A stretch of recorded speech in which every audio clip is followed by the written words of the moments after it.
The Winona State Warrior men's basketball team took on Minnesota State University last night for the third time this season. This time, though, it was the championship game of the NCAA Division II Central Region Tournament in Mankato. The Warriors, looking to keep their perfect record in region championship games going. Winona State won 3 straight championships, their only Central Region titles from 2006 to 2008. It took a little while in this one, but Winona State University did get the first lead of the game. Clayton Vetty with a basket underneath. A minute into the game, WSU leads 2-0. Later on in the first half, Vetty goes back up top for Kellen Taylor, who will knock down the 3 to give the Warriors a 5-point lead. Midway through the first half, Zach Romashko with the basket, and the Mavericks take the lead back by one of 10 lead changes in the contest. Assem Marai will have a rebound and a putback with under 9 minutes to go in the game. That gives the Mavericks their largest lead of the night, 5 points over the Warriors. It didn't take long for the Warriors to erase that lead. 2 minutes later, Taylor Cameron with the basket in the paint, and the game is tied at 20. From there, the teams would battle back and forth in the first half, no one grabbing a lead bigger than 4. Then with the Warriors holding on for the last shot of the half, Cameron puts the Warriors back in the lead with the layup, WSU up 32-31.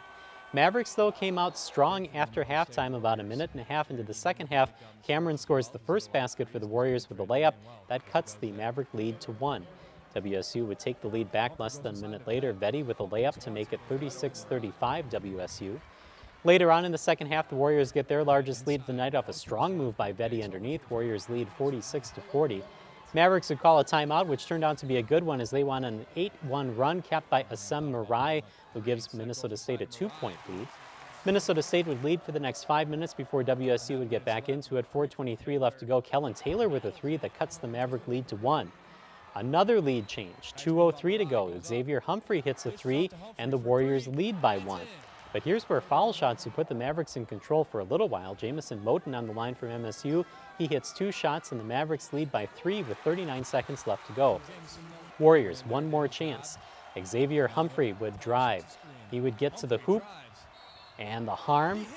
Humphrey to the line. He would make the free throw to tie the game with 25 seconds left to go. So Minnesota State now, one more shot. It's blocked by Vetty in the lane. Xavier Humphrey will get the ball. He will miss the desperation shot, and this game goes to overtime, tied at 64. Warriors get the first basket in the extra session. Grant Johnson with the first points. Warriors lead by 2. There would be 6 lead changes in overtime. This one would be the last. Johnson again, his signature fadeaway jumper. Warriors by 1 with 23 seconds left to go. Humphrey would then extend the lead on the charity stripe, 76-73. Winona State with 7 seconds to go. After another timeout, Mavericks have 3 seconds to get a shot off. It falls short, and the Warriors win 76-73. Clayton Vetty leads the Warriors with 22 points. Taylor Cameron had 15 points and a team-high 8 rebounds. Xavier Humphrey with 13. Grant Johnson and Kellen Taylor both had 11. The Warriors improved to 27-7 on the season.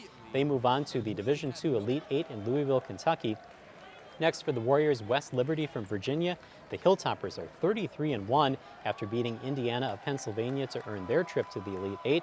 WSU will play West Liberty Thursday, March 28th at 4:30 p.m. in Louisville.